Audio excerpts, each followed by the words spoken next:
สวัสดีครับเพื่อนๆนักลงทุนทุกท่านครับขอต้อนรับเข้าสู่รายการ Business Tomorrow Live นะครับค่ำคืนนี้พิเศษสุดๆจริงๆครับเพราะว่าผมได้เชิญนักลงทุนนะครับหรือว่านักลงทุนคนเดียวแล้วกันหรือคนเดียวก็ได้นะครับที่อยู่ในเมืองไทยนะครับที่อีลอนมัสก์ทวีตตอบด้วยนะครับโอ้โหคือเดี๋ยวเราจะมาถามเขานะครับว่าเรื่องนี้เป็นจริงหรือเปล่านะครับว่าเขาเป็นคนเดียวในไทยที่อีลอนมัสก์คุยได้หรือเปล่าแต่ว่าคุณ Warren Redlich นะครับที่ผมเชิญมาคุยวันนี้เนี่ยเขาเป็นหนึ่งในนักลงทุน Tesla นะครับมาหลายปีแล้วน่าจะถือหุ้น Tesla มาประมาณน่าจะ 7-8 ปีนะครับแล้วก็ตอนนี้ได้ผลตอบแทนจากหุ้น Tesla น่าจะ10 กว่าเท่าแล้วนะครับคุณ Warren ก็เป็น Tesla All In Investor นะครับซึ่งก็เคยมาออกรายการ Trader KP แล้วนะครับแต่เนื่องจากว่าครั้งนี้เนี่ยผมมองว่าการมาออกครั้งนี้พิเศษเป็นปกติเพราะว่าช่วงนี้เนี่ยหุ้น Tesla เนี่ยดูเหมือนว่าจะนิ่งๆใช่ไหมครับ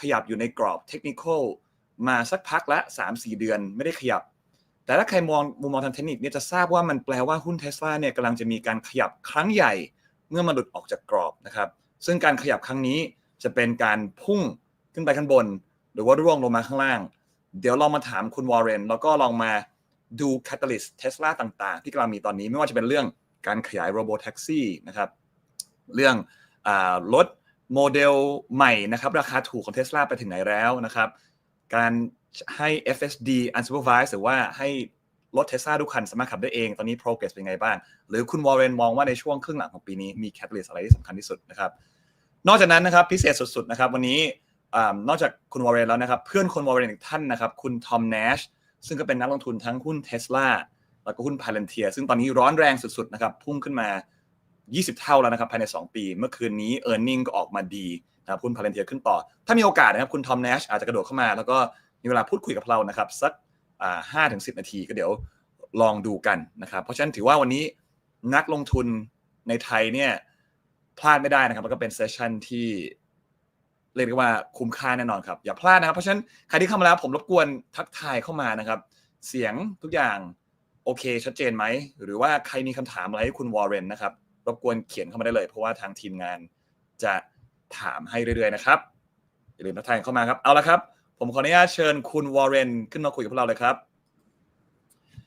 สวัสดีครับสวัสดีครับสวัสดีครับผมชอบทีเชิ้ตผู้อันขอให้ทีเชิ้ตชอบมากครับ Thank you Warren yeah คุณ Warren ชอบ T-shirt นะครับ If anyone want to order it please inbox Trader KP we still have some of those in stocks but yes obviously text us but thank you Warren for your time today แล้วก็ขอบคุณที่ฝึกภาษาไทยมาคุยกับคนไทยด้วย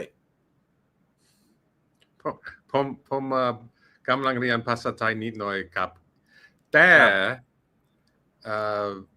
ไม่เข้าใจ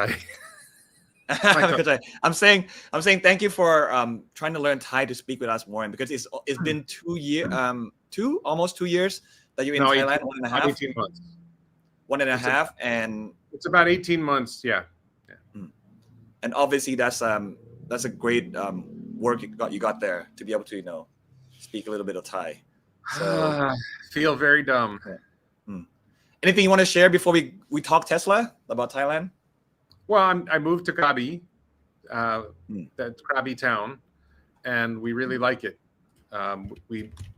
there's some things about Bangkok that we would like to have because the shopping in Krabi is not as good but the air is clean the traffic is almost none there's the difference in traffic is just crazy there's no transit there's no BTS there's no MRT and I would say the choice of restaurants is a lot more limited but it's just a really relaxing comfortable lifestyle which is what I was looking for clean air and a relaxing lifestyle so we're really happy here and my wife is opening a Ran Cafe in soon in Krabi look forward to that. I mean, if you have the location when it's open, please do share with us. We can share it to the Thai friends. And let's talk Tesla, but starting with your story in Krabi. Are you the only Tesla Model Y owner in Krabi, or do you see other Tesla around? No, I saw a new Model 3 today. I've seen mostly when I first got my Model Y, because I was a launch edition Model Y, I was the only new Model Y that I saw. I have now seen 2 other new Model Ys. I see a lot of previous generation Model Ys. I see some new Model 3s. I see a lot more BYDs. I saw my first car wash today at 4,400 kilometers. And at the place where we got the car wash, there were 3 BYDs and my Tesla and then a couple Toyotas. So there's a BYD store here. There's an MG store here. There's a Deepal store that's opening. I think there's one other.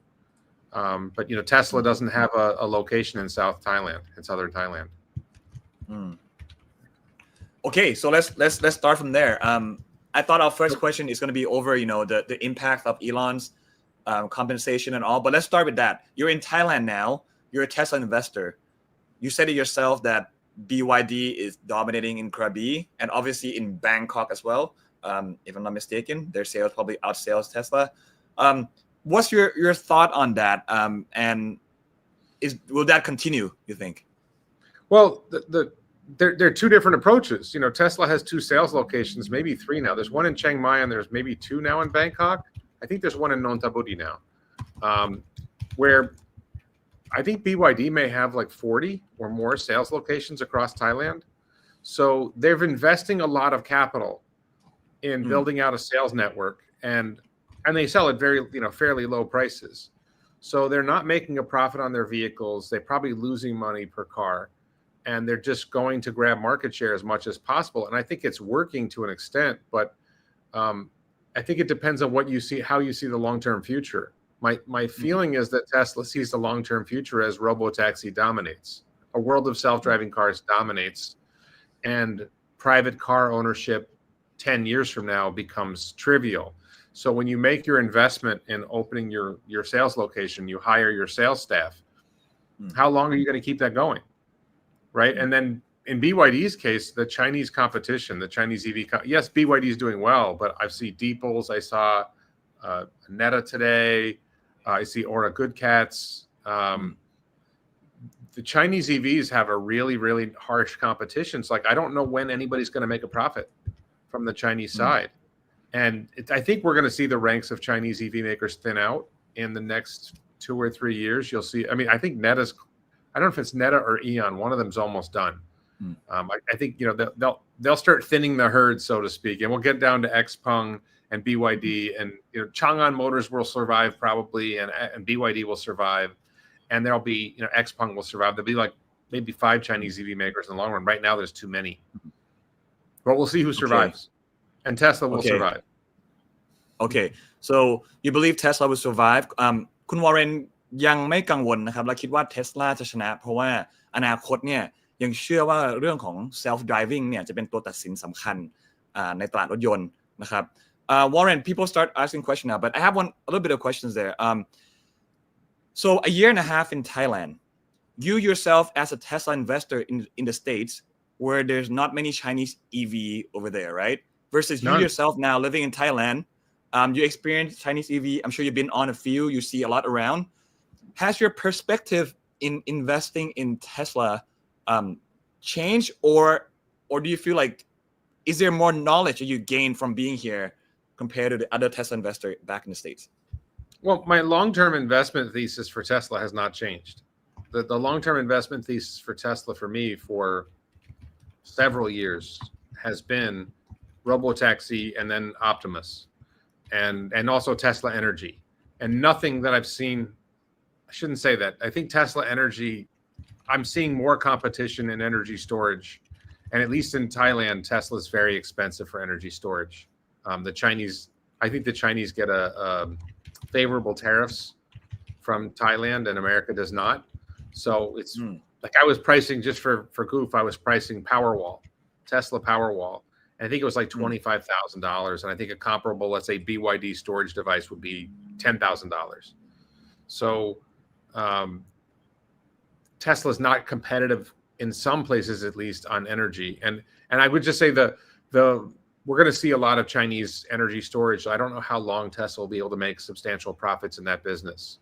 But in terms of that, my main thesis is the world's going to shift to self-driving cars and robotaxis, and in particular in countries that are wealthier than Thailand, in the United States, Canada, Europe, Australia, Japan probably, and China.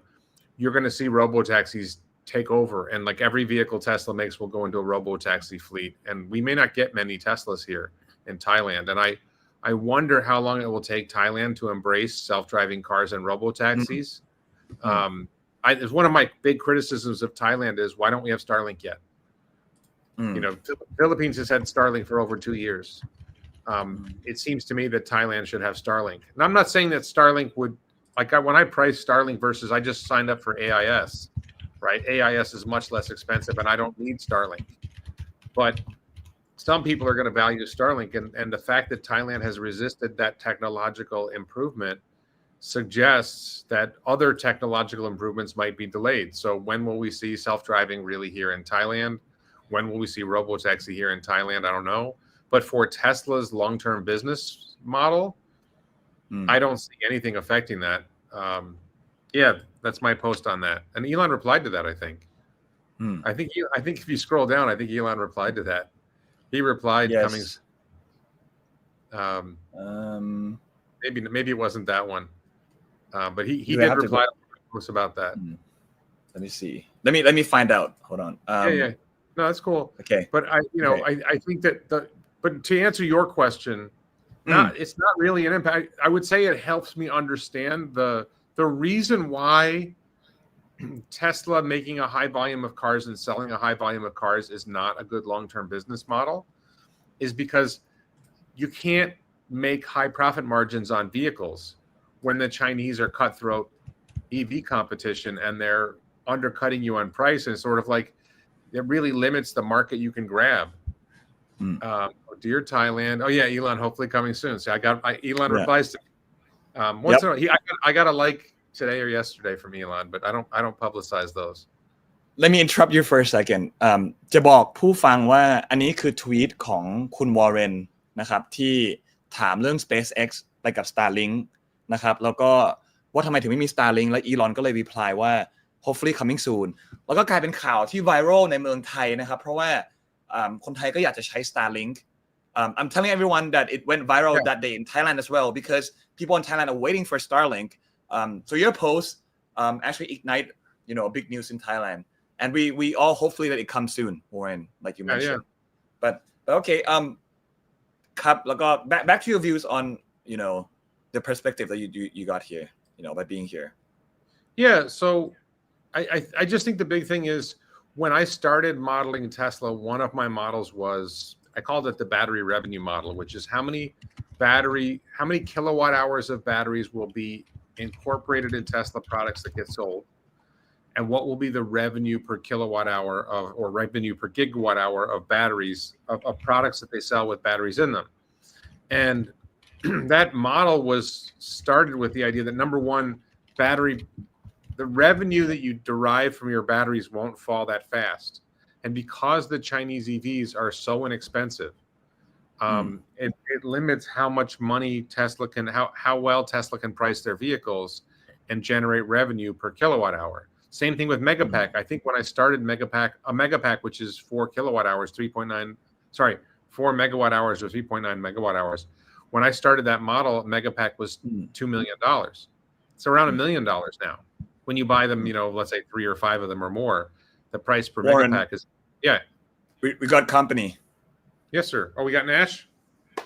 Yes. Bring it on, baby. Nash. Hello. Hey, Tom. Hello. I'm sorry to Hello, drop Tom. in uninvited. Tom, What a surprise to yeah. What's You up, sent up- folks?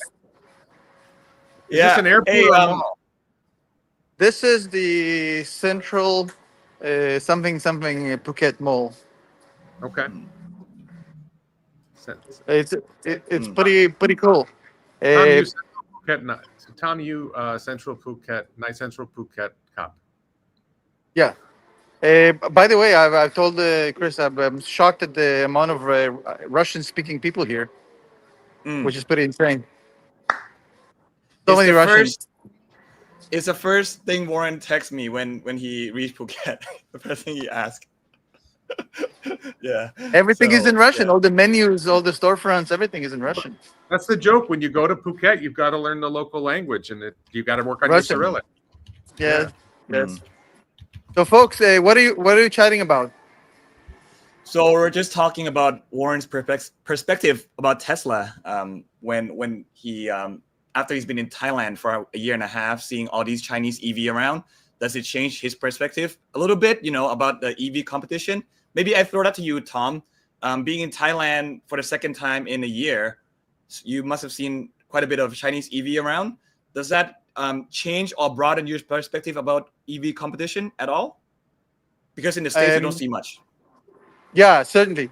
So number one, as I said, when I met up with Warren a few days ago, the reason I fell in love with his content is that every time I listen to him speak, I learn something new. He doesn't just read headlines or regurgitate something that I've heard before. It's always something new that I really enjoy, kind of getting new insights I didn't think about. And as far as Warren, last time I was here last year, he told me this sentence that revolutionized my complete thinking about it. And he said, "Look, I'm absolutely okay with the Chinese beating Tesla on EVs short term because it doesn't matter. None of this is relevant, and they can't compete on manufacturing and price with the Chinese anyways, and they don't intend to. That's not the point of the game that's being played." And I kind of knew it before that, but the way he explained it to me, I really it sunk in for the first time when I spoke to Warren about it. You weren't part of the conversation as well, Chris. You were there as well when we sat down at MBK at that little bar. Yeah. And I couldn't agree more. I mean, and seeing how exponentially better the Chinese are becoming with this manufacturing process. Even you don't take my word for it. Jim Farley said it about Xiaomi, right? But I think Warren and I agree on one thing, and I've never been more bullish about Tesla. In fact, at this point, Tesla might be the company with the most amount of upside in the stock market from the big caps. Not like I think from the big like if you say let's take the top 100 companies in the stock market, Tesla probably has the most amount of upside, and then maybe it's between Tesla and Palantir at this point. But I think it's like it's ridiculous when people talk about Tesla in terms of politics or Elon Musk being quirky or vehicles. I think it's just the continuance of the misunderstanding of Tesla, which people just refuse to learn from what happened in the past, and they keep betting against Elon Musk, which I think is a very counterproductive exercise. Yes, agree. Never bet Can't against agree more. Elon. Never bet against Elon. I mean, it's not a good bet to take. I wouldn't take that bet, and yet they keep trying to do that again and again. I mean, how long do we have this overhang from his politics? 6 months? People have short-term memory. The news cycle is so quick. In 6 months, nobody's going to remember that. At the end of the day, his politics doesn't matter. If they can deliver on robotics, if they can deliver on FSD, if they can continue to deliver on energy the way they're doing right now, the politics doesn't mean diddly squat. Who cares? Yes. Agree. So Thank By the way, you so much. Yeah. Go by the ahead, way, Warren. There's a decent Mexican place in the outdoor restaurant area in central Phuket. You had me at Mexican place. It's not bad. I'm not saying it's not like Tex-Mex, but it's not bad. I've been dying for a burrito for about 2 weeks, so I'm definitely I'm game. I think it's the carne asada tacos that I had. You had me at Mexican. I'm on my way as we speak. Yes. Tom, how many minutes you got more for us? I'll tell you what. I have more time, but I don't want to screw up the stream because I've streamed before, and when somebody's away on the phone in a noisy mall, it's just not optimal for the stream. So I'd like to hand over the mic back to you, but unless you need me for one more question, we can do that as well. Sure, please, because okay, go ahead, Warren. Can I ask a question in the stream? Sure. Yes, of course. Warren, teach me, how do you change your concept? How you became so healthy? I'm dying to do this, and every day I lose the battle to burritos and pizzas. it's a motivation that I will say hit me. So 4 years ago, I decided I wanted to have children again, and I was 55 years old. And I knew that I needed to be healthy 20 years from now, 25 years from now, to be good for my future children. So once I had that mindset, then it was like, okay, I'm going to the gym every day, and okay, I'm going to try to eat healthier, and I'm going to try to eat healthier, and I'm trying to learn how to eat healthier. And I think I finally stopped watching a lot of YouTube videos and other content about nutrition and fitness, because I've finally settled on what I want to do. But I really made a big effort to learn, like, well, what do I need to do to eat right, and what exercise approach should I take? But you have to have the driving force of like, this is a really important goal. And I, because I think your kids are, somewhat older than that, and so you don't have and you're younger than me, so you don't have to worry about 20 years from now yet, and you're probably not planning on having a second round of kids in 10 years from now. No. You know what? Did you see the TikTok trend? Like people doing this trend where they would, hey, this is my current wife, and then the wife hears it and she gets annoyed. It's like, what do you mean current wife? No. Is that I'm not doing that. in Thailand? Or are you talking about in the States? That trend? No. It's a TikTok. I think it's strong in the States. I gotta tell you before I jump off, Chris. I don't know how long you've seen Warren ago, but he was fit when we met in Bangkok last. I saw him a few days ago. He was even fitter and slimmer. No, I noticed that. We talk about his workout every time we meet up. So yeah, he's been killing it. I wanted to ask you your perspective on Chinese EVs. Have you been in one? Do you see them in other places? What do you see with Chinese EVs in your experience? I don't think they're competitive yet. I know it's an unpopular opinion. I had a chance to drive a BYD SUV. Forgot the name. The little SUV they have. Adult-free. No. The one that's the 7-seater. The 7-seater that's a little bit tiny. I forgot the name. Sea Lion 7. The Sea Lion maybe. 7. Yeah, maybe something like that. It was beautiful, but it wasn't it. I didn't feel like it's not there yet. But clearly they're getting every year. They're getting so much and so much better, and you can see the learning curve is just steep. They're essentially annihilating the Germans and the Europeans. It's just a question of time till they take over. Absolutely brilliant. The cost structure is unrivaled. They have the tech. They have at this point supply chains, governmental support, you name it. Like they got everything. They're really good. So they'll get there in a second. It's not like when you buy a luxury Chinese EV. It's not a Beamer yet, but it's very, very close. Yeah. And by the way, Beamer's not that reliable anyway. So I don't probably. I wouldn't drive it. Yeah. But as far as like when I don't think like they're probably on reliability, they're very, very close. On luxury, almost there. Like Xiaomi, probably the most impressive one of them all. It's just brilliant. Brilliant. The one I've seen was it's phenomenal. This little car that's just we don't have a chance to see Xiaomi here yet though. Maybe sometimes in the end of the year in Thailand. So it's a question of time. It's just about bandwidth and capacity. But as Warren said, it really doesn't matter. At this point, like you understand that the more penetration they have, the more customers Elon will have with FSD, and it's just it's like if you go across the tech cycle and you look at who else is close. You've got the Intel subsidiary that works with LiDAR, that kind of there, but not even close. So there may be a very, very, very distant second, and then you don't even have a third. The moment he cracks it, everybody loses incentive to keep pouring billions of dollars into trying to catch it, because you can just license it out, and then he just monopolizes the market. I think Tesla's biggest problem is going to be regulatory, as far as monopolizing the whole self-driving. I think it's going to be legal, not technological. Agree. And that's what Elon's saying now too, that everything's depend on the regulatory, right? On the expansion. Yeah. So yeah, they'll need regulatory approval to launch it. They'll need regulatory approval from the FTC when they monopolize the industry, et cetera, et cetera. But yeah, that's a rich man problem to have. Warren is a lawyer. He can tell you that's a good problem to have. Good problem. Yes. Yeah. Tom, okay, folks, thank you so much. I'm going to jump off because I'm wreaking havoc on the stream with all this reverb and this mall. I'm sorry. Okay, see you around. But you have a fan here saying hi. So Kun Chutima, yeah. So Kun Chutima Put. Thank you so much. Thank you. Thank you for having me on. thank I you love so you much, both, Tom. guys. Speak to you next time on a full session. For sure. Yeah. Bye, guys. Love you all. Bye. Safe Carne travel. asada. Yeah. Wow. Okay. Sorry for that interruption, guys. And Warren. Sawadee krap. Yeah, but good.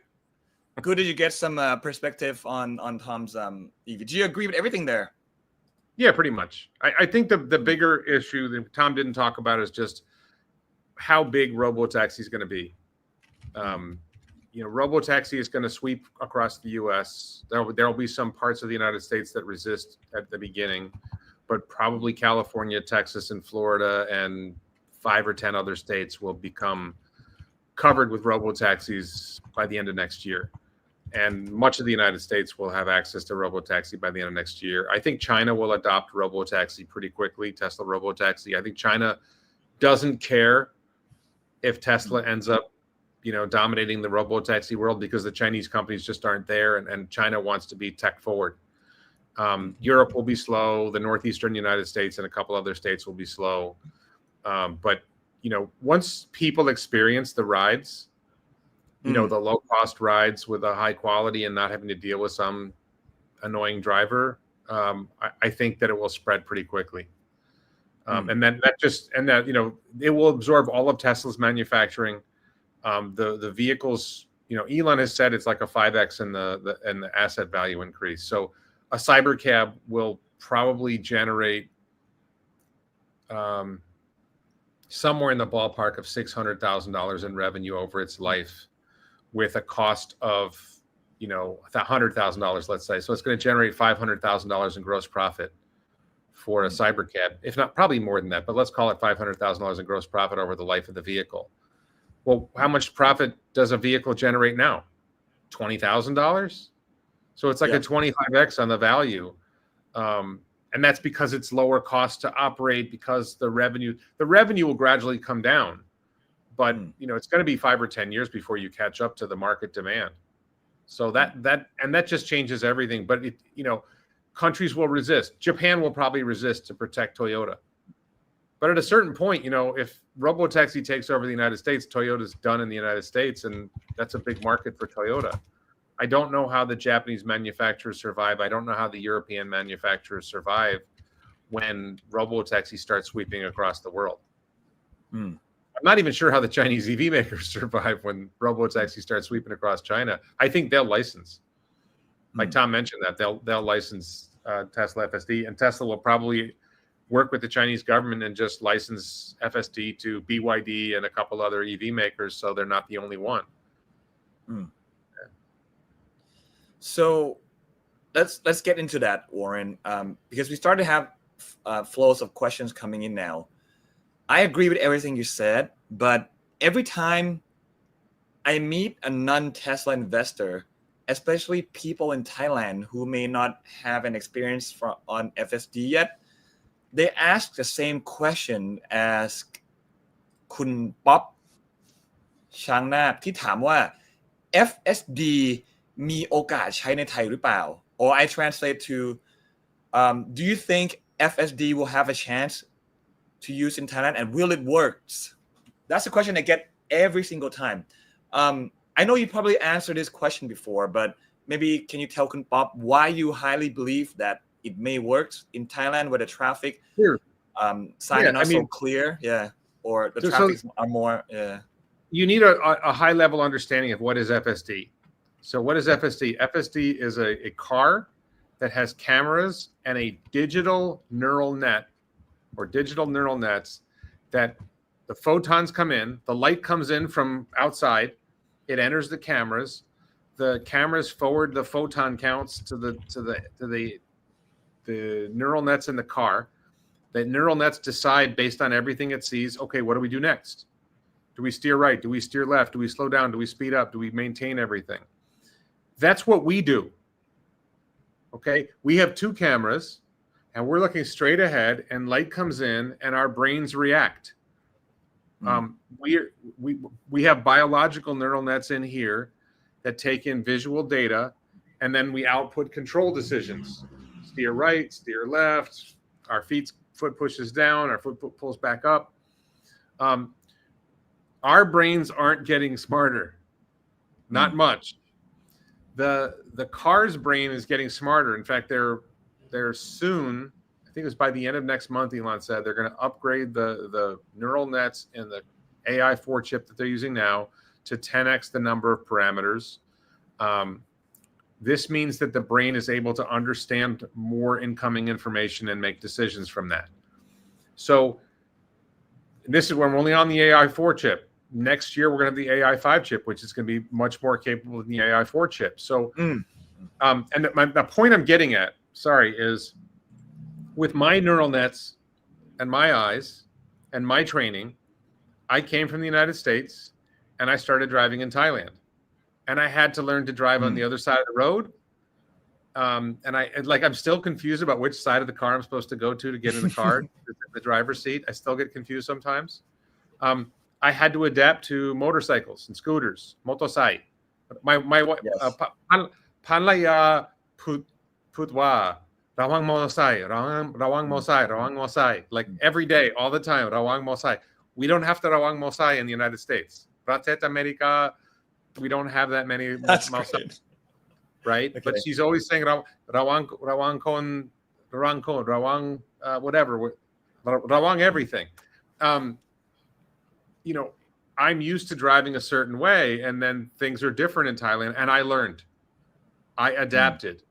And Tesla FSD they're testing it in many different markets now. It's operating in China, which is a completely different road network than the United States.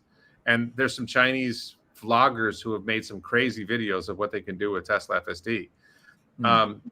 It will get a lot of data. They'll train the neural nets on the data. They're even training in China based on videos of Chinese driving.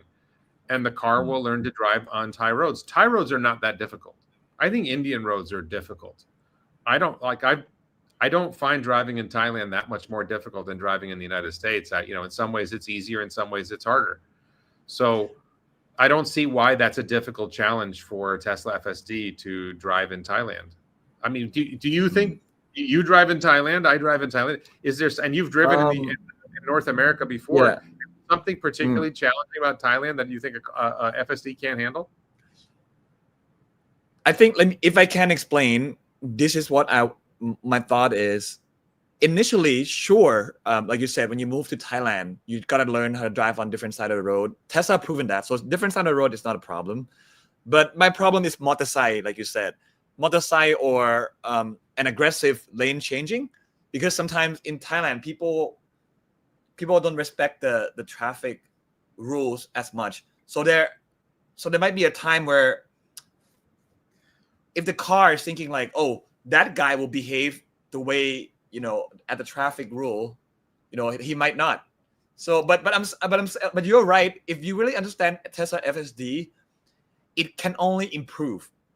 So maybe initially, Tesla has to test it a lot in Thailand with other drivers in Thailand, or you need to learn that maybe those cars are not going to respect the traffic rules, right?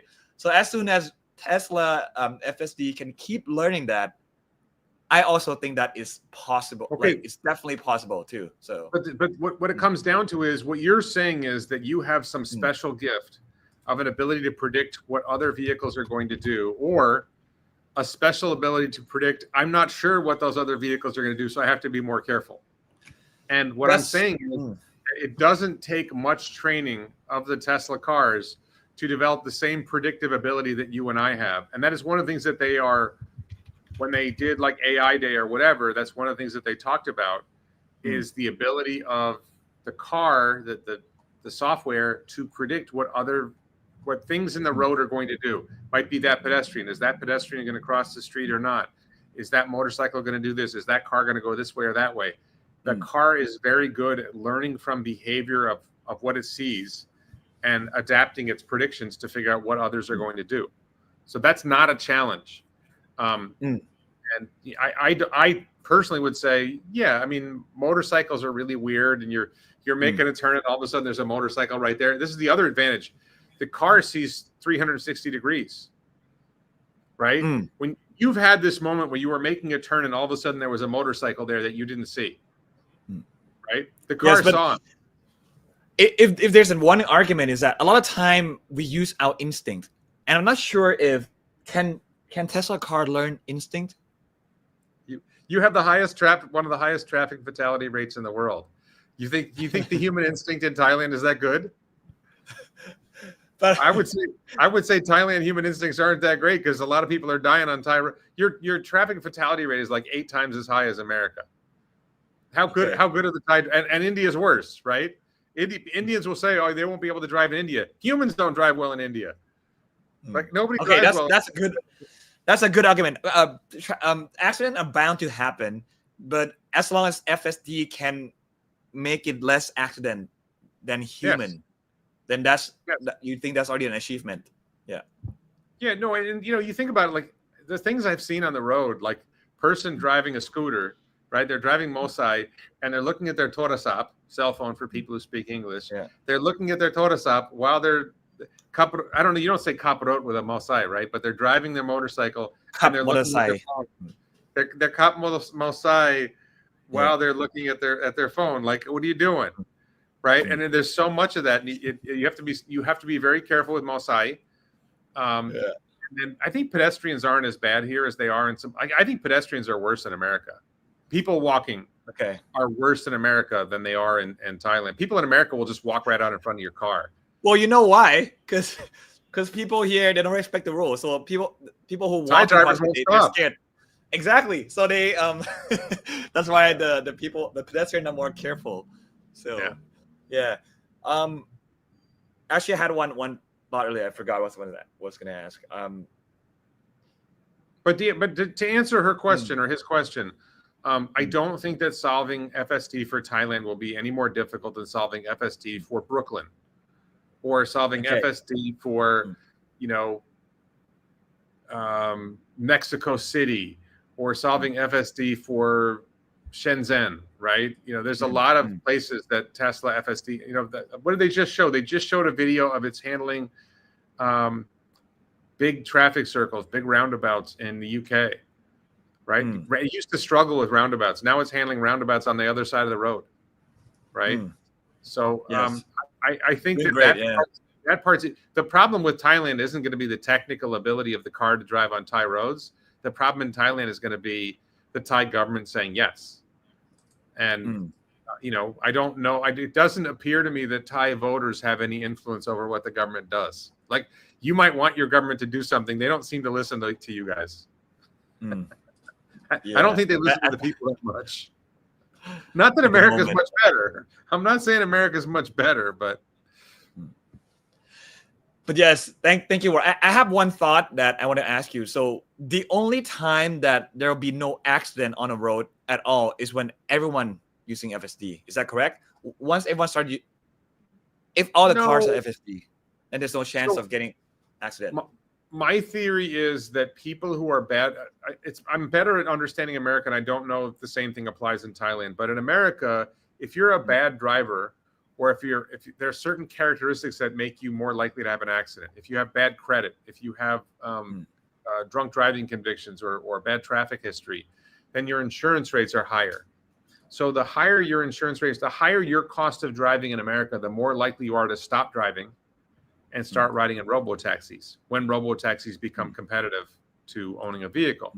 The lower the price per ride goes, the more people who are high cost drivers are going to switch over. And so I think when robotaxi network starts going at scale, at first you take off the Uber and Lyft riders and the taxi riders, but at some point people who own cars start shifting over, which has already happened to some extent with Uber. But as you bring the price down, the first owners you're going to bring over are the people who are high cost owners, right? And the high cost owners tend to be people who are bad drivers. One group of them, and then they're teenagers, where young drivers are bad drivers. But they're more bad drivers. They're more likely to have accidents. 18-year-olds are more likely to have accidents than 35-year-olds. People with drunk driving histories are more likely to have accidents. People with bad credit are more likely to have accidents. And those people all pay higher car insurance. They may pay more for a loan. So those people are going to be the quickest to shift. So the roads get safer faster because the worst drivers adopt Robotaxi quicker than the better drivers. I see. Yeah. But and then once you get the worst drivers off the road, the accident rate will never be zero, but it'll get a lot closer to zero a lot faster than people realize. Yes, that I agree. Yeah, as we keep adopting. Warren, that's a lot of thoughts on FSD. I'm gonna go over the other questions now because there's questions that start flowing in.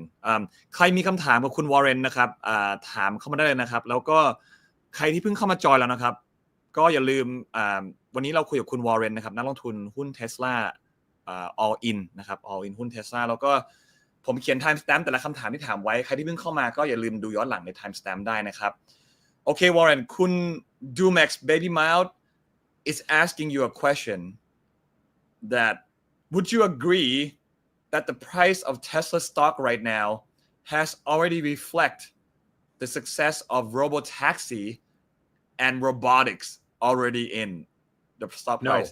Now I know your answer is no, so I'm going to adapt the question a little bit. Robotics, I think we can all agree that it's not priced in. Robotics far away. But now let's talk about Robotaxi. How much of it has priced in your opinion? I think that the stock is above where it would be without. If you said there's never going to be Robotaxi, there's never going to be Optimus, I think the stock would trade at $50 a share. Okay. I think the stock is definitely higher than it would be without the prospect of those technological advantages. Because if it's just making cars and it's competing with BYD and all those other, it's not that Tesla would fail, but it's just that they're not going to make outsized profits. But when you consider the reason it's not priced in, okay, it's not fully priced in, is if you look down the road, and I've done this before, at your seminar, I talked about this. Yes, event, I talked about this. If you imagine the average Robotaxi generating $50,000 a year in growth, I can explain how these numbers come about, but if the average Robotaxi generates $50,000 a year in gross profit, and you have 10 million Robotaxis, which is not that much, because the world has like 2 billion vehicles. That's $500 billion a year in gross profit. $500 billion a year in gross profit is, insane, right? So what would your valuation be for Tesla? The valuation for Tesla would be $2,500, $5,000 a share so it's not baked in because it doesn't appreciate. And if you say, well, that's not for until 2030, that's not for until 5 years from now. Okay, well, let's say that the stock is worth $5,000 in 2030, and then you discount back to 2025, it doesn't fall that much. So $300 a share. You got to time the rate of success by 2030, right? Maybe there's some delay, maybe there's some competition, maybe there's some error. There's no competition. So you get to 2031, 2032, it doesn't matter. If you're going to get to $5,000 a share in 2032 instead of 2030, the value today is still much higher than $300 a share. It's $2,000 a share, $3,000 a share, $4,000 a share. And then the question is, how fast is the growth? And when you hit 10 million Robotaxis, well, you're on a path to 100 million Robotaxis, right? And 100 million Robotaxis and only $20,000 gross profit per vehicle, you're at $2 trillion a year in gross profit, which is like hard to wrap your head around, but that's 10 times Apple. I mean, Apple's gross profit last year was something like 200 billion. So if Tesla's got $500 billion in gross profit, that's 2.5x Apple now, and Apple's trading at like $3 trillion. So what's Tesla's market cap? Yeah. So I just think it's priced in some, but it's not priced in enough for what I just think it's obvious that Tesla is solving Robotaxi. In the next couple of years, you're going to see Robotaxi scale, and by 2030, it's just going to be the roads are going to be covered with them. Okay. So ตอบคำถามคุณทอมคุณโอเรนบอกว่าถ้าไม่มี Robotaxi เนี่ยหุ้น Tesla ควรจะเทรดที่50เหรียญตอนนี้แต่วันนี้ที่เทรดอยู่สูงกว่าเนี่ยก็คือเป็นเพราะความหวังหรือความคาดหวังของ Robotaxi นะครับแต่ไม่ได้ price in ไปหมดแล้วแน่นอนไม่ได้สะท้อนถึงความสำเร็จเพราะว่าถ้าเกิดทำความสำเร็จขึ้นมาได้จริงคุณโอเรนบอกว่าน่าจะมีกำไรนะครับปีละอย่างน้อย 500,000 ล้านเหรียญนะครับซึ่งมากกว่า Apple ประมาณ3เท่าที่คุณโอเรนบอกก็คือควรจะมีมูลค่าประมาณ10 trillion 10 trillion ถ้าอย่างนั้นเพราะฉะนั้นวันนี้ยังไม่ได้สะท้อนเข้าไปแล้วก็ ส่วนที่ซ้อมไปยังเป็นแค่ fractional นะครับแล้วผมถามวอร์เรนว่ามี competition หรือมีคู่แข่งไหมวอร์เรนก็ยังมั่นใจว่าไม่มีคู่แข่งซึ่งเดี๋ยวผมจะถามคุณวอร์เรนต่อไปในประเด็นนี้นะครับ Warren, let's talk about competition that you said there's none. I'm going to challenge that thought and say what's my challenge? Okay, I'm going to challenge that thought and saying that there's a discussion in Tesla Investor Thailand group and they're saying that what if some AI company achieve an AGI and they can create this human brain that able to drive car. A driving car for this AI will be a piece of cake. Wouldn't that be a competition for Tesla if some AI company, not another car company, achieves something like that? So I think you have to understand the difference between the AIs that OpenAI and Meta and Anthropic. There's a bunch of companies that are developing what I would call chatbot AIs. I'm going to guess that many of you have had conversations with chatbots. And I would say the issue isn't the ability to, one of the issues is the ability to apply that AI to understanding the real world. The thing is that the chatbots are not training on real world data.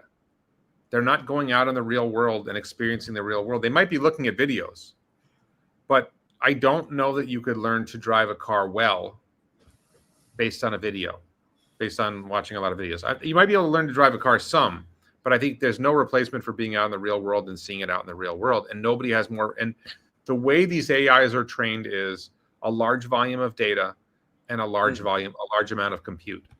So the other AI companies have large amounts of compute.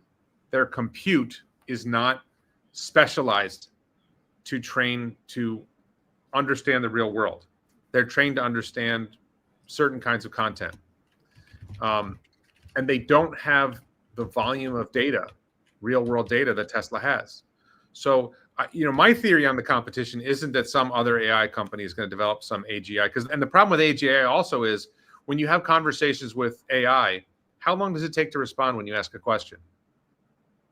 I'm going to say it takes at least half a second, maybe a second, maybe longer. Yeah. Okay.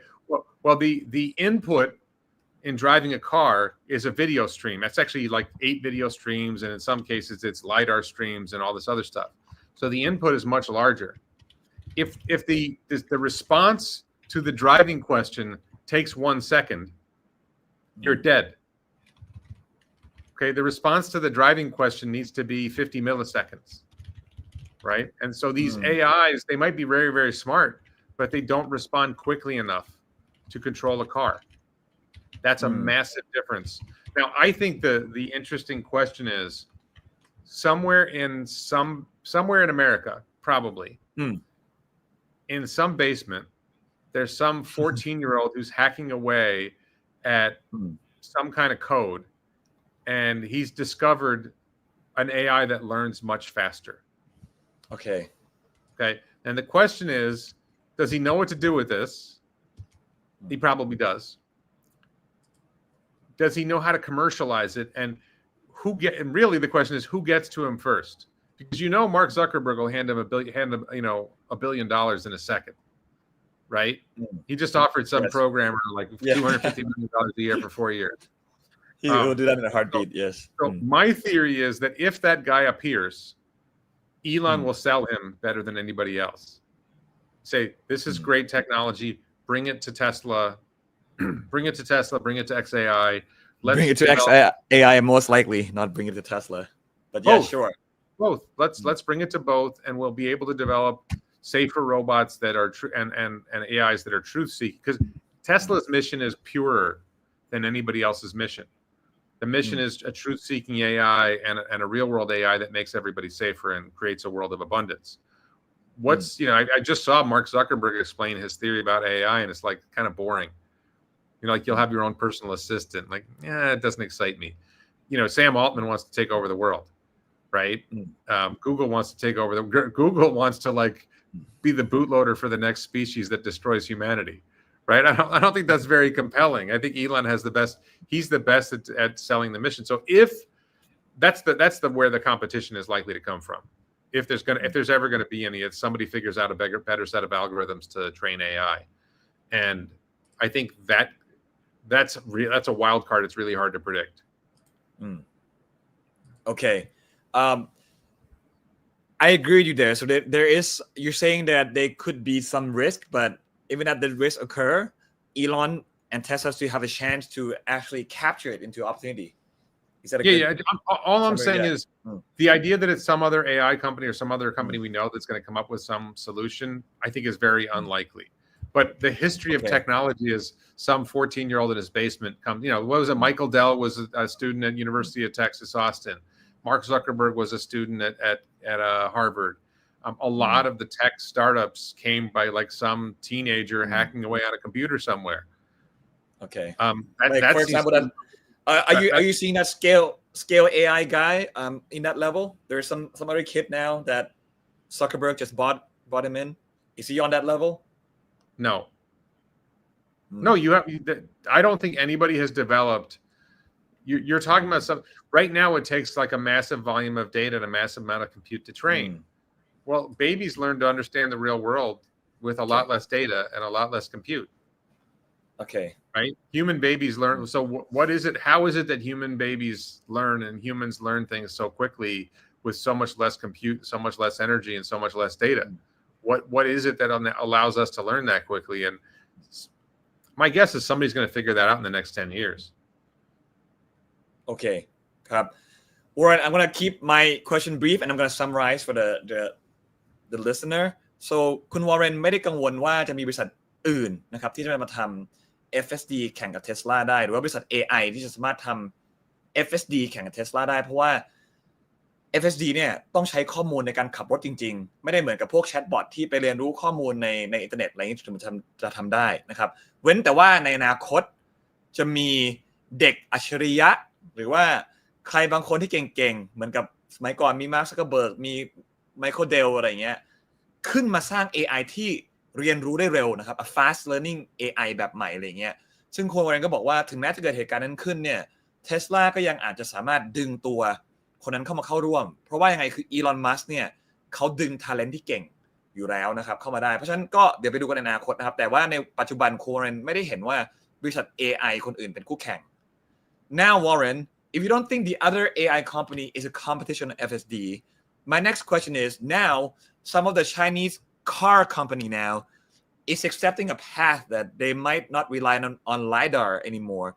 Recently, Baidu, I believe, and some other company are going to use the end-to-end neural network to train in China now. And you know how fast China adopt technology and how if they focus on something, they can change everything or turn direction very fast. Is that something, is that a competition then that maybe after 2 years after Tesla's success in FSD, then they catch up quickly? I think the way I like to talk about how big Tesla's lead is I compare it to SpaceX. So December 21, 2015 should be a global holiday. December 21, 2015 is the day that SpaceX launched a rocket into space and the booster came back and landed on land. Okay, and potentially could have been reused. They didn't reuse that one, but the first landing of an orbital rocket booster was 10 years ago, about 10 years ago. No one else has even tried. Okay, no one else has even tried to land an orbital rocket booster, and we're 10 years later.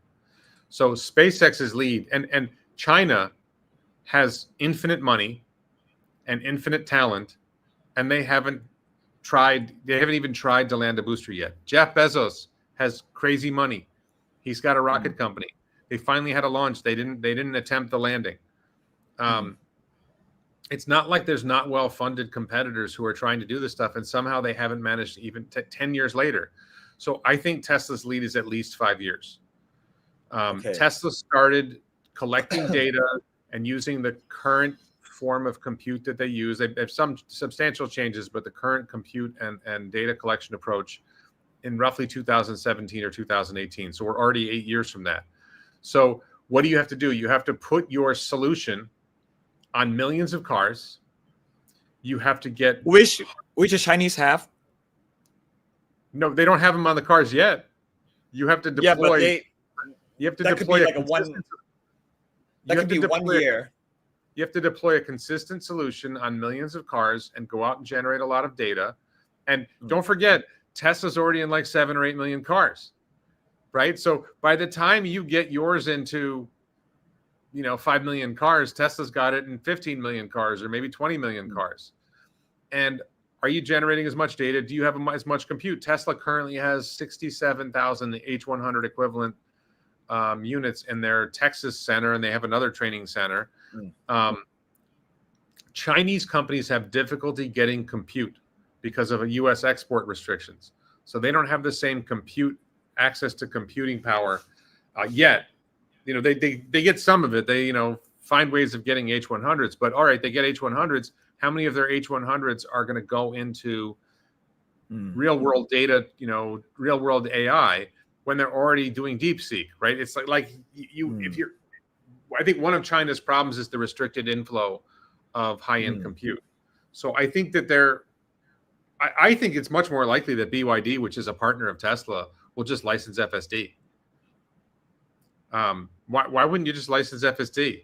And Tom mentioned this. Like, there's something, he didn't use a word. There's something called the first mover advantage. Okay, so suppose Tesla solves FSD and they continue to improve it, and they have a very low cost per mile of operation.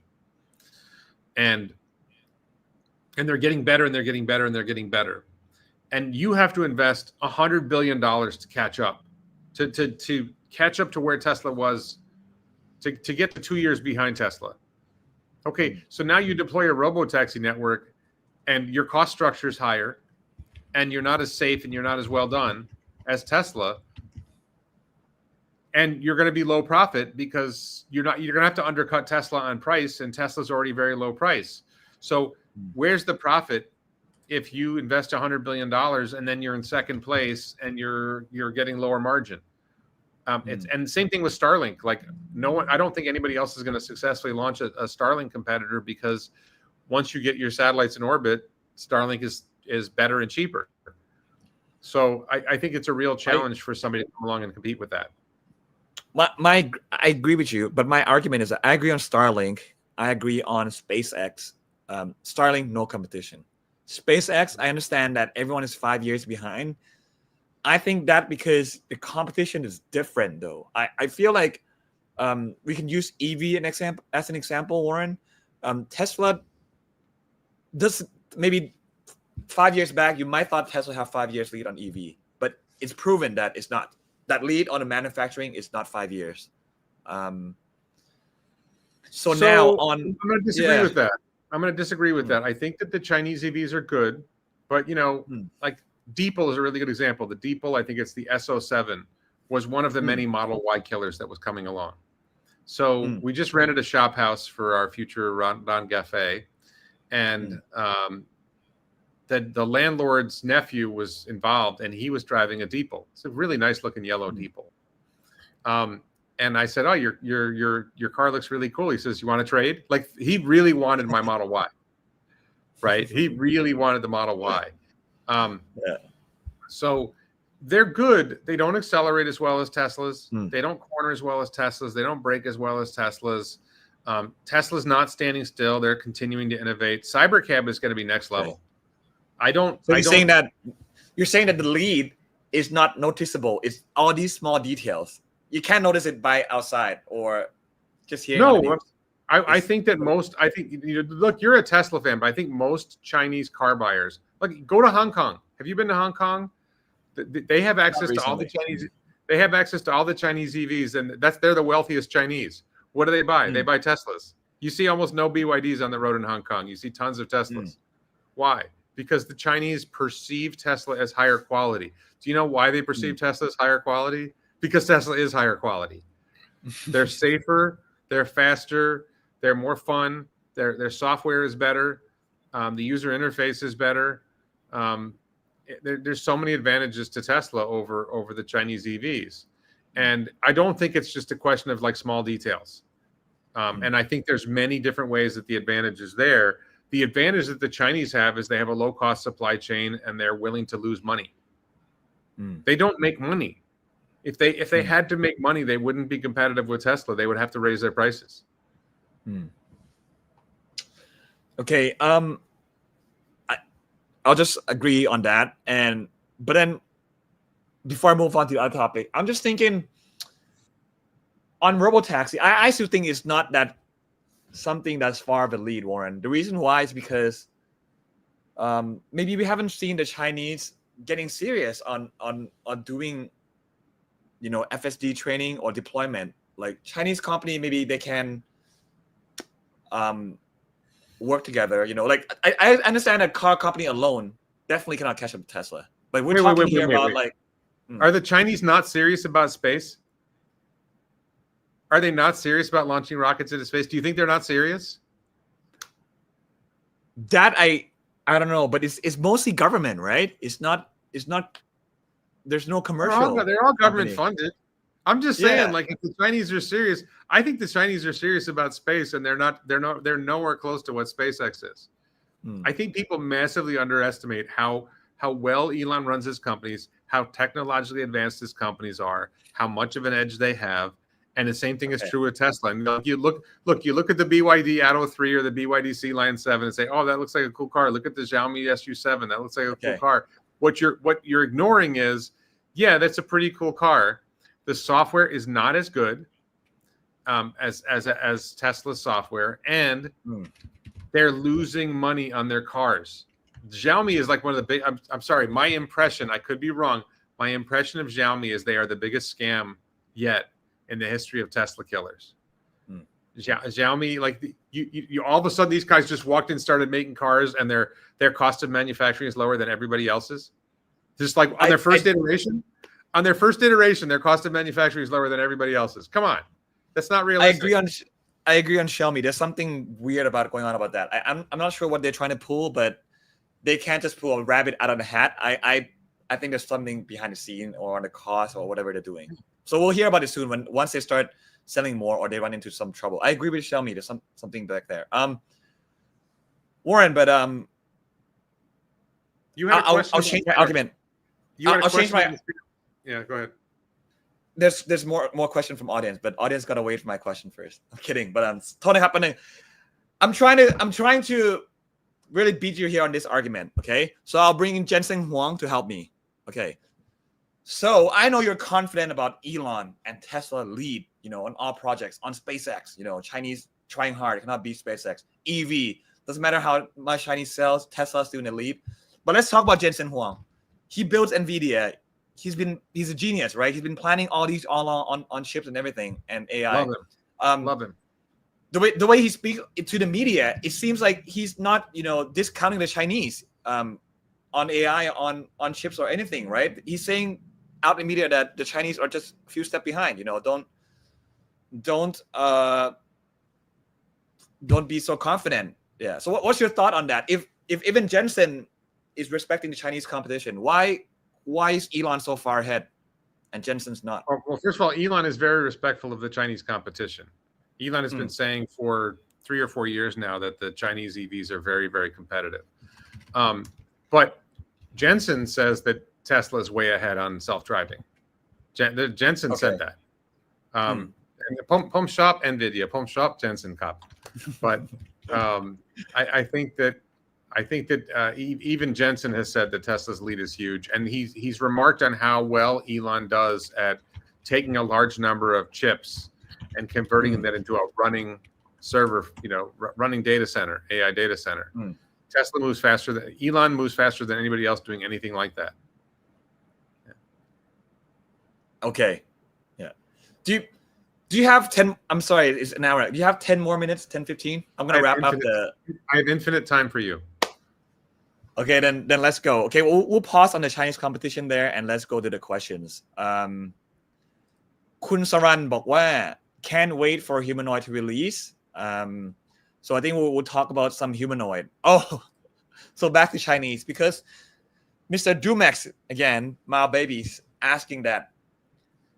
คิดว่า humanoid robot ประเทศจีนจะสามารถผลิตสู้ Tesla ได้หรือไม่มี advantage อะไรสำคัญที่ Tesla จะชนะได้เพราะต้นทุนน่าจะสู้ได้หรือเปล่า Okay, I'm going to translate to English, Warren. He's saying that do you think Chinese can compete with Tesla on humanoid robot? What advantage does Tesla have? Because Chinese cost of manufacturing robot should be very superior. Go ahead. Your thought. Sure. So I think the major advantage is Tesla has two big advantages. Don't underestimate Tesla manufacturing, and Tesla will manufacture in China.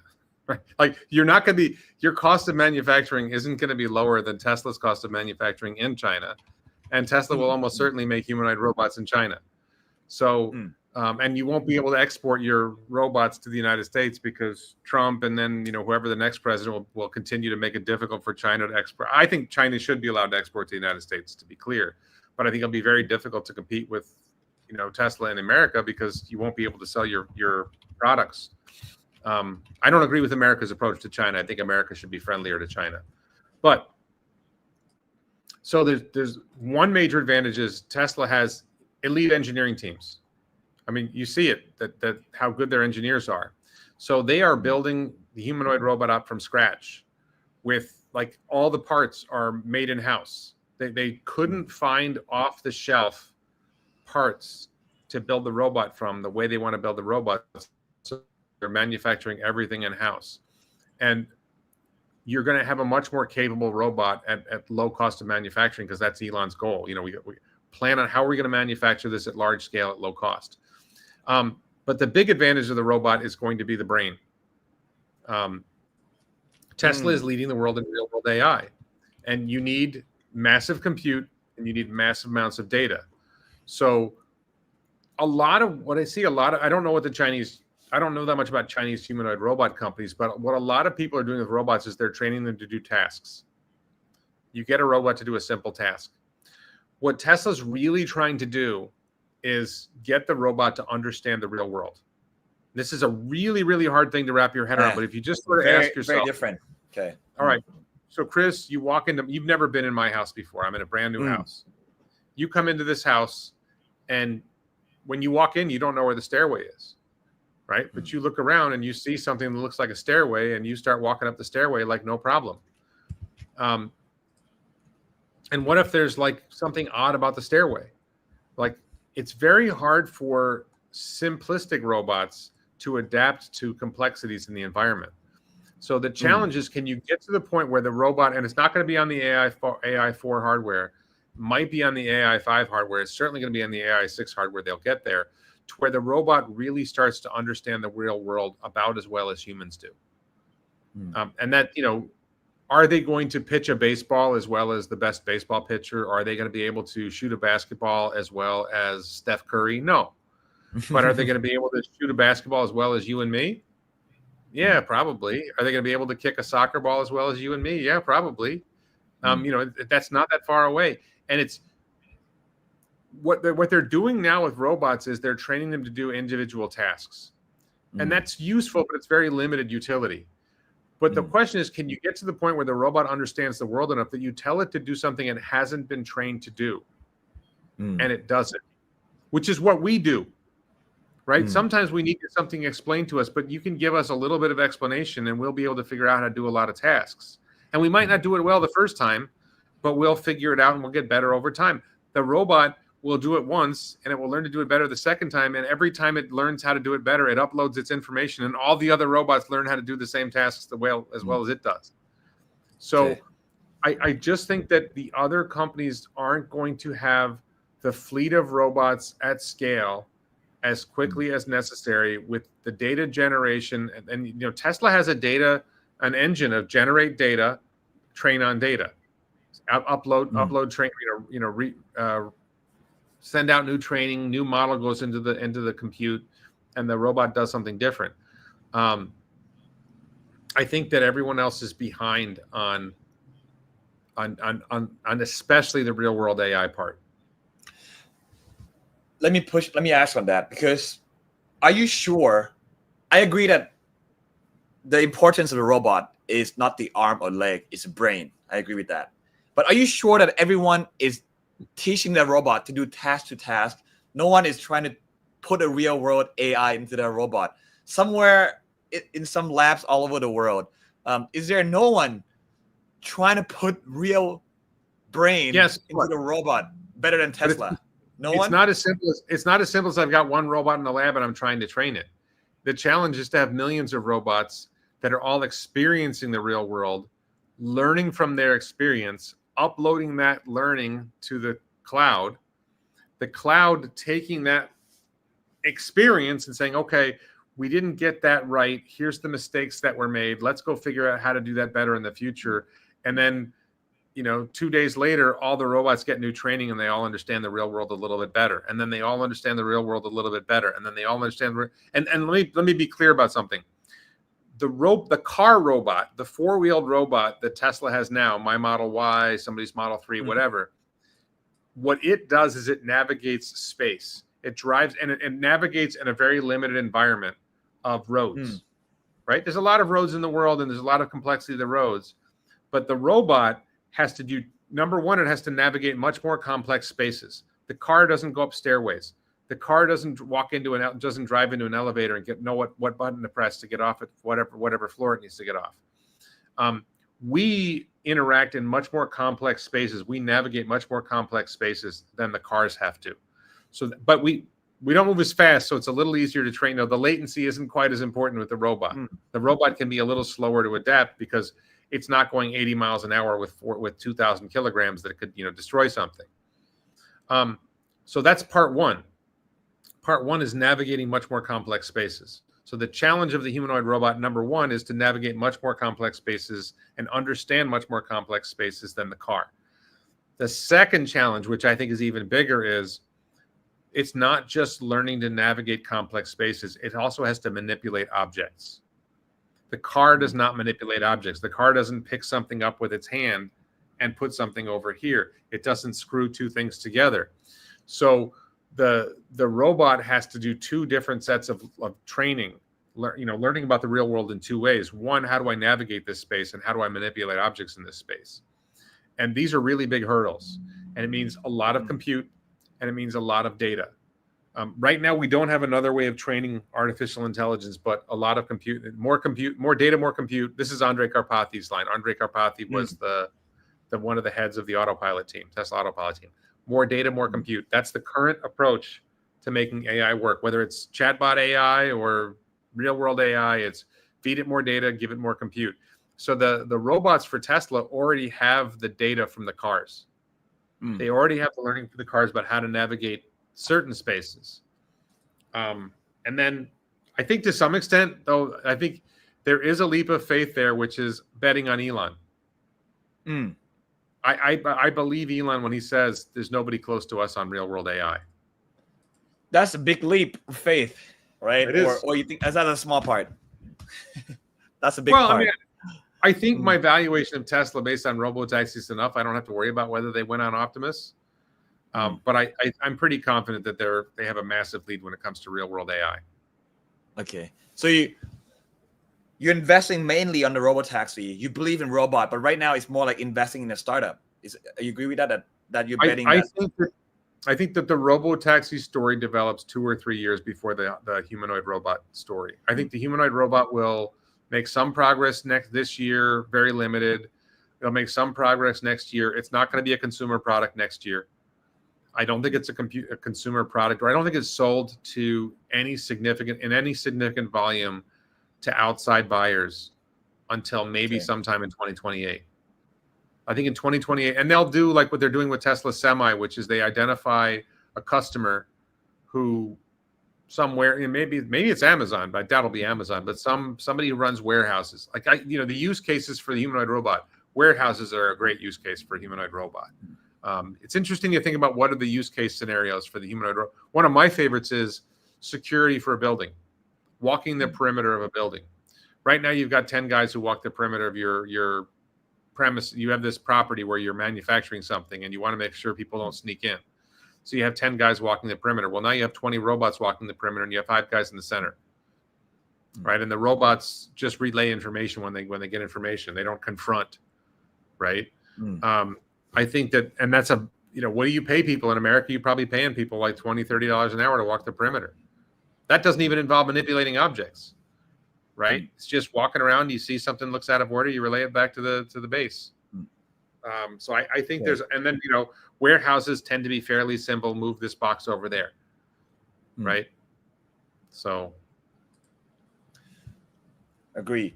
So Warren, is the success of the humanoid robot dependent on the success of Robotaxi, or are these two factors are completely independent? Maybe if somehow Tesla delay on one, it will not affect the other projects, or how are these projects related right now? Completely independent or no? I think in terms of their business models, they're unrelated. The reality is that you're not going to solve Robotaxi, the humanoid robot, before you solve the car, because the car is a much simpler problem to solve. For what reason I said, you're just navigating a fairly simple set of spaces, and you're not manipulating objects. So the car should be much easier. The Robotaxi should be much easier than the humanoid robot. But if for some reason the Robotaxi didn't take off and the Optimus robot did take off, then the profit story from Optimus is roughly 10x the profit story from Robotaxi. So if Robotaxi never happens and Optimus does, then I make about the same amount of money. Tesla investors make about the same amount of money. Okay. Thank you, Warren. Next question. Somebody asked a question about LiDAR. Somebody asked a question about LiDAR. Did you want me to address that? Yeah, sure. On LiDAR. Go ahead. Yeah. So I didn't understand the question, but somebody asked a question about LiDAR, which is, using lasers typically on a Waymo or some vehicles, there's lasers in the car. I think that's us asking about here. I think that's us asking, kind of like recapping the questions, because we ask you, will Chinese company be able to beat Tesla now that some companies are switching to end-to-end neural network, real AI, okay. using Okay. So we already talked about that. Yeah, we did answer that. Okay, fine. Okay. Staying on Optimus. This question comes from Penn. Tesla Investor Thailand. Actually, the full name is, one second, in the group. Kun Beer. Kun Beer is asking, Kun Beer is asking, is Optimus still having a mass production issue? I'm not aware of this. Is there an issue? They're not trying for mass production yet. They're in pilot production. They have a new version of Optimus that they've decided to go forward with, and they were facing the decision. I think Elon talked about this in the earnings call. We have a version of Optimus already that's pretty cool? Do we manufacture a few thousand of the current generation of Optimus, even though we know it's a dead end? And they made the decision not to manufacture the current generation of Optimus because they believe that the next generation Optimus that they've already settled on the design is so superior that they don't want to waste resources building the second generation bot. So the third generation of Optimus is coming towards the end of this year, and they'll start manufacturing that. In terms of scale, my expectation would be that they will manufacture the next generation Optimus, the Gen 3 Optimus, in 2020. Most of the manufacturing won't start in any significant volume until 2026, and they're probably not going to manufacture more than, like, I want to say 10,000 a year. Maybe it'll be 50,000 a year, and they're going to keep them in house. I think it's hard to read Elon because Elon said, like, this is it, this is the design, and this is it going forward. Is he thinking that they won't have to make that many significant changes to the robot going forward, and so therefore they can focus on ramping to 50,000, then ramp to 100,000, then ramp to 1 million a year, and then ramp to multiple factories? My impression from what Elon's saying is the next generation robot's going to be really cool, and they're going to manufacture it at significant scale, and they're going to learn. It's always a process of, like, you manufacture it and then you learn from it. It's like, okay, how can we do this better?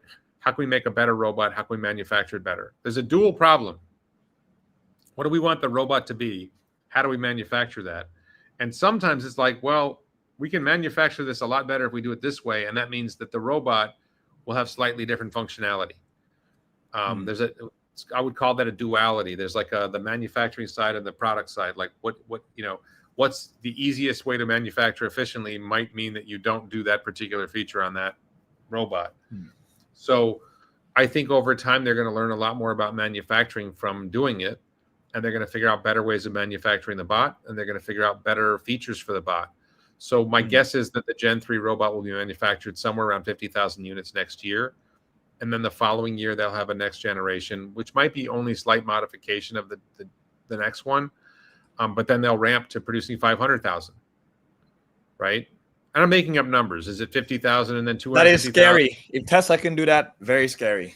50,000 next Well, why year. not? I mean, this is the other thing I think people don't grasp. And I'm not even sure what Elon says makes sense. If you take a Model 3, and let's say it costs $30,000 to make a Model 3, what does a Model 3 weigh? 1,600 kilograms, 1,700 kilograms, something like that. What's an Optimus weigh? 50 kilograms? Like it should cost dramatically, like 1/30th. Yeah. Let's say it's 1/30th the cost to manufacture an Optimus. So if a car costs $30,000 to manufacture, you're talking about $1,000 a bot. Figure it's $5,000. Figure out, there's reasons why it costs more. Figure it should only cost $5,000. Once you're manufacturing in high volume in hundreds of thousands of units a year, the cost of manufacturing Optimus should be falling to around $5,000 or less per bot. And that's where they have a big advantage on, having a high quality, high capability robot that has high levels of intelligence being manufactured at low cost is something that's going to be really hard for everybody else to beat. Okay. So your confidence, what's the level of confidence on next year, 50,000 for you, given all the improvement or all the you're seeing? I could have said 10,000. It wouldn't matter to me. I don't need, we're not going to know the number. I shouldn't say that. We probably won't know the number. I don't think that it's going to be primarily for internal use. They may find one or two partners to test out the robots.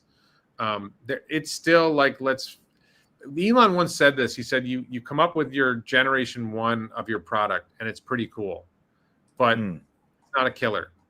And then your second generation of the product is like, wow, this is pretty good. And it's it's when you get to the third generation of the product that it's just like, wow, this is amazing. So when I say Gen 3 of Optimus is really the first generation of production Optimus. So I think we're not going to see real scale production of Optimus until 2028 or 2029. Okay. That's 3 to 4 years. Yeah, real scale, real use. Okay. And out of not just China, right? By that time, it's going to be China, US, everywhere pumping out. I think that they'll manufacture in the US at first, and they'll manufacture. I don't think they start manufacturing anywhere else until 2028. I could be wrong. I mean, I don't know that there's a reason not to manufacture Optimus in China. I think I think I think the word is you want to get it dialed in. I don't know. We have what we want. Okay, this is what we want. This is what we're going to need. And then they, once you figure out how to make it in the US, then making it in China is easy.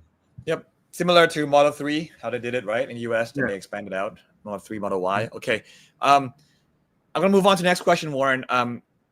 คุณวุฒินันท์นะครับวุฒินันท์ or Mr. Newton asking about Elon prediction. สวัสดีครับ Elon recently, I think in the past 3 days, he probably tweeted about Tesla stock price like many times this past week, a lot. Soคุณวุฒินันท์ asking, Elon is saying that Tesla will go to $2,000 in 5 years. Is that possible? I've seen another tweet today where someone is asking that Tesla will 6x in, I think Elon was saying is probable in a few years too. So so I think recently Elon come out and say on this that if Tesla execute well, then Tesla will 6x in 5 years. Your thought? I didn't see that particular post, and I'm surprised because I usually see every Elon post. I saw him say that he thought Tesla had the chance of reaching a $20 trillion market cap, which is a 20x on where it is today.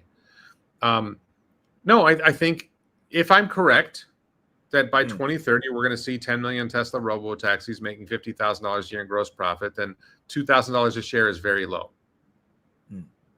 I would think at least $5,000 a share at that point.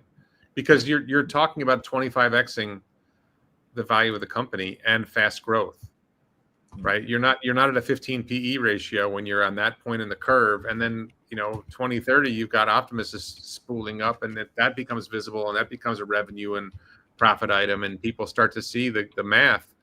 The hard thing to predict is how does the market react to change?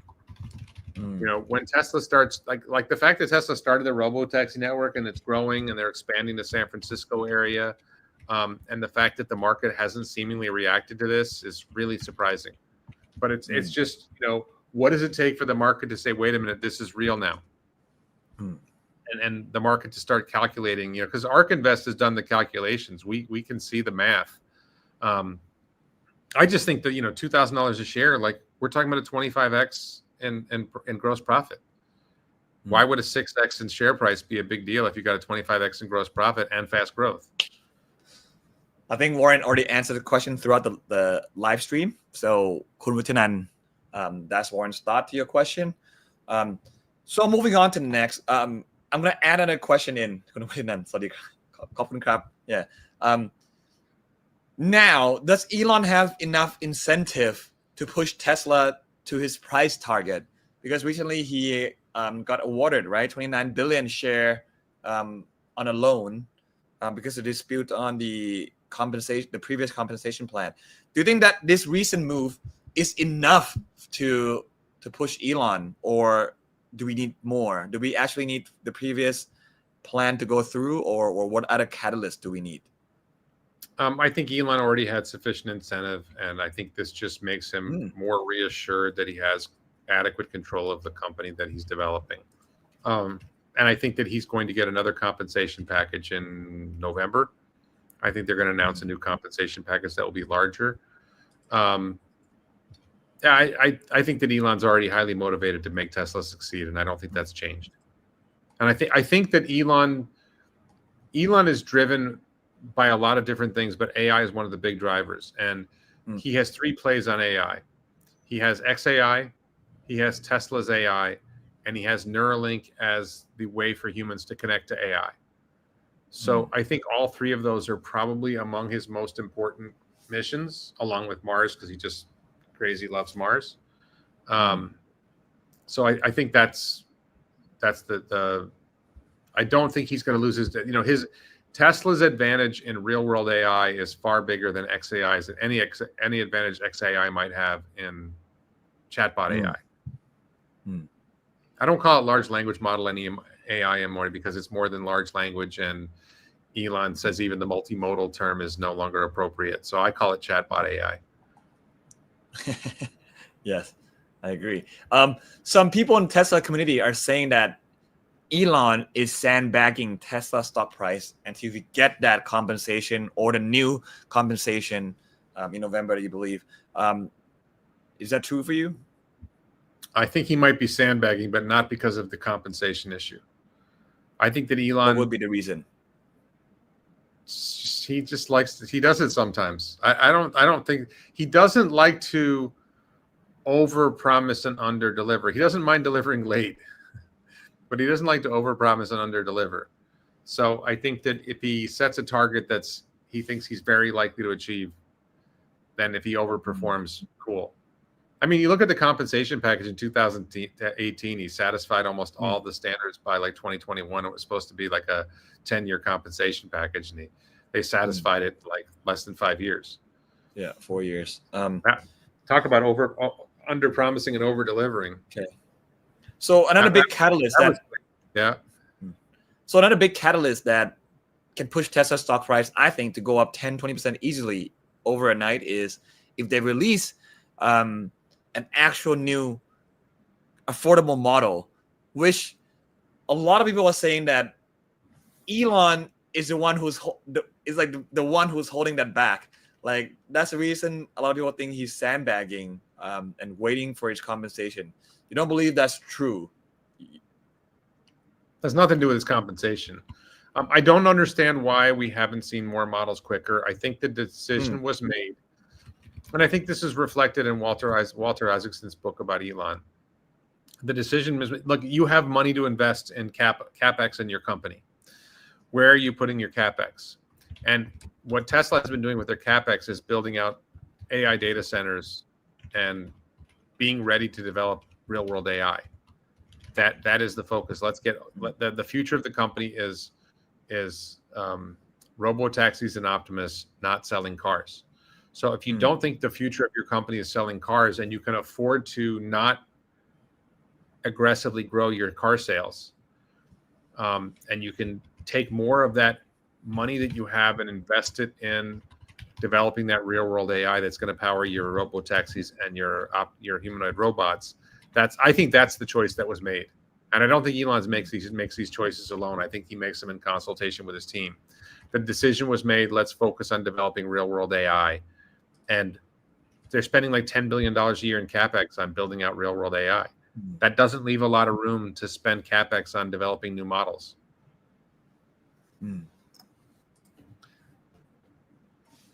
I would argue that, I don't know, like, so you're saying it's just financial perspective, because they can solve that and do both at the same time, you know, expanding newer models. And no, if you want to build a new factory, you're talking. If you want to build a new factory, how much does that cost? Well, they just built a new one in Europe without fully utilizing it. So I'm sure they I don't know, maybe there are things to work around. No, I think that there was a lesson learned in Europe, which was, you know, you got to be really, like, building the factory in Shanghai was great. Building the factory in Berlin maybe wasn't that great. I think that that's a lesson learned. You think that's the reason why that they might be, the Berlin is the reason why they might be like, oh, hold up, maybe we shouldn't invest in a new, a completely new line for a newer model. Well, new line is one thing. If you can do that inside an existing factory, that's fine. But to build out a new factory, I mean, they're building a new Megapack. They completed a new Megapack factory in China. They're building a new Megapack factory in Houston. But I think that the next factory model is going to be different. The cybercab model of manufacturing is going to be so radically different from the current method of manufacturing. It's like you've got to invest all these resources in building out a new factory. So what the strategy is let's build different variants of Model Y on the Model Y line. So I think we're pretty confident now we're going to have a 6-passenger Model Y coming out of China. Yes. Are they going to make it in the United States? I don't know. And I think that's a pretty big deal. I think if they manufacture that at any scale, I think they could sell 250,000 units a year, which is not nothing. I think that they're likely to, my guess, we don't know. My guess is that the more affordable Model Y will be a smaller Model Y. It'll be, 30 centimeters shorter. It'll be, in terms of length, it'll be, a few centimeters shorter in height. It might be a little narrower, but probably not. I don't think they changed the width of the 6-passenger Model Y. But if you brought the interior cargo space from 2,100 liters down to 1,600 liters, you'd still be significantly larger than BYD Atto 3. Probably be about the cargo space of the Sea Lion 7, and you'd be a lot more competitive on price. So I think that there's a lot of gain. I think there's a question about why they didn't do that sooner. But, one of the things that's really holding Tesla back in terms of selling cars is just interest rates. Interest rates have been too high for too long. It's hard to sell cars when interest rates are high in the United States. But a gas car is still selling well, isn't it? I don't follow the gas car markets. I don't know. Yeah, that's some of the Tesla Q argument. I think the sales of the gas car are quite stable, and a lot of people are using interest rate as excuse. Anyway, I'm going to let you go to sleep soon. I promise. This is the last question. But thank you for your thought on the newer model. Mr. S. Tastica, we always finish with this question with Warren, is that what do you see as the biggest risk to Tesla? She asked. I'm gonna go with two of those. Risk number one has been, my view, has always been the greatest risk to not just Tesla, but any tech company, and to humanity, is governments. Could be the Chinese government, could be the U.S. government, could be European governments, could be state governments in the United States, could be. I don't think the Thai government is a big risk to Tesla, but I would say in particular the government of China, the government of the United States, European Union, and European governments. Those are the biggest markets. I would say Japan could be a big risk, but Tesla doesn't sell much in Japan, so it's not that big of a risk there. That governments could do something to interfere with Tesla's success. And I think Europe has shown Europe and Australia, whatever, have shown a tendency to attack companies they don't like, the governments. The other big risk is the one we already talked about, which is some teenager in his basement comes up with a new method of developing AI that, the AI learns a lot faster on less data and less compute. I think that's the real risk to Tesla's. Those are the two real risks. And to be clear, the first risk, the government risk, is not just a risk to Tesla. It's a risk to us. It's a risk to humans. Tesla, and not just Tesla, but other companies are offering really cool technologies that make the world a better place. And for some reason, governments don't like that. And governments are the greatest. Governments have always been the greatest threat to humanity. But secondarily, in terms of Tesla's commercial success, if somebody comes up with a radically improved AI algorithm that learns faster on less data and less compute, that's a threat to everybody. Everybody in the AI space. Agree on the first, government. I'm surprised on the second that you put that risk very high, that you put as second. So for example, that is a bigger risk than Elon step out tomorrow. Elon somehow pass away, whatever, tomorrow. Sure. You put that as a bigger risk. So Elon dying, let's call it the Elon dies risk, is a threat to Tesla. I view Elon as an accelerator. He makes things improve faster. I do think that's a big risk. But I think that's what I'm saying. Like you put the AI kit even before that. But Steve Jobs died and Apple grew fast and well. So the question is, has Elon put the company on a path to success so that even if he disappeared, the company would succeed? And I think they're already past that point. Really? That's my question, because Steve Jobs died after iPhone. iPhone came out first. Right. Well, they've already effectively solved Robotaxi. They've already effectively solved Robotaxi. Robotaxi is operating in Austin, Texas. It's starting to operate in California to a limited extent. I think that, the Optimus program, I think particularly with regard to Robotaxi, I think that problem is solved. And I think that actually if Elon died, like, governments would hate Tesla less. Right. Okay. So it'd almost be like it would get out of the way for that purpose. I think that Optimus, it would impair Optimus's future for sure. I think Robotaxi would already succeed. That's a very strong statement that you think the Robotaxi path is already all laid out. That's a very strong opinion. Yeah. Wow. Okay. I'm not saying there won't be bumps along the road, but I think I think Robotaxi is a solved problem. Okay. So now that we're hearing all the departure in the AI team, some of the guys are leaving, some chief of that, head of that doesn't concern you because you believe the path is already laid out then. People have left Tesla. Like, people leave companies all the time. Okay. Lots of people leave. But I mean, particularly on the AI and the Robotaxi team, in particular, that team, you're also not worried. Okay. Andrej Karpathy left. The company continued to improve. They lose people all the time. They lose people all the time for various reasons. It's normal for people to leave a company within 3, 4, 5 years, and a lot of people have stayed a lot longer than that. Okay. Any other risk apart from these three? Not that I can see. Nothing that stands out to me. I mean, there's nuclear war, there's AI apocalypse. There's but those are all like global risks. The simulation ends. I don't know. Elon political party, throwing it out there. I don't think Elon starting a political party is a threat to Tesla. I look. The reality is that the Democratic Party was attacking Elon and Tesla long before Elon got political. They were attacking Elon and Tesla back in Biden's running in 2019. He's already taking shots at Tesla. He gets elected. He has his EV summit. He doesn't invite Tesla. All this stuff happened before Elon got political. And, Elizabeth Warren and Bernie Sanders and Alexandria Ocasio-Cortez and, whatever. There's all these radical leftists have been attacking Tesla for years, and they're now coming up with stupid attacks like we should cancel SpaceX's contracts. Like, well, how are you going to launch rockets? How they're so retarded. They hate Elon so much. It's like that doesn't work. Like we need him. Like you can't just cancel SpaceX's contracts. By the way, I just want to mention really quickly. I think southern Thailand would be a great place for a SpaceX launch site. Somewhere. Well, we're going to compete with Indonesia.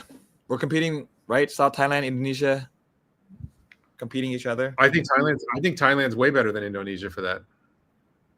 Okay. Tweet to Elon then. Everyone's waiting for you to tweet to Elon for that.